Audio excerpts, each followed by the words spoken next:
Yang ini ayam dia seekor. Orang cakap kalau nak ikutkan boleh makan 5 ke 6 orang boleh. Dah tak nampak dah bawah ni kak. Tu tak nampak nasi kan?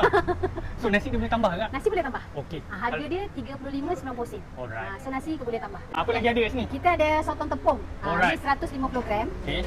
Selain sotong tepung ni, kita ada lauk yang lain. Alright. Macam lauk-lauk yang ni semua. Oh, semua ada lah. Semua ada. Alright. So kalau yang sotong tepung ni berapa kak? Nasi lemak Yang ni? ni sotong tepung 16.9. Satu set ni? Satu set. Banyak ni kak. Penuh ni. 150 gram. Sotong tepung ni order baru kita gorengkan. So customer dapat panas-panas kan? Tak ada lembut-lembut kan? Tak ada. Alright, terima kasih. Okay. Satu lagi. Kita ada ayam penyet. Ada lagi kak? Ada ayam penyet menu baru. Boleh bagi saya kak? Boleh. Alright. Sekejap ya. Okay, kalau ini set ayam penyet. Set ayam penyet ni customer nak baru akak goreng ayam lah. Baru kita goreng. Okey, kalau set ni macam ni apa kak? 12.9. 12.9. Kat mana nak dapat semua ni kak? Nombor 71, Jalan Raja Uda, Kampung Baru. Waktu operasi setiap hari? Setiap hari. Dari pukul berapa kak? Daripada pukul 6 petang sehingga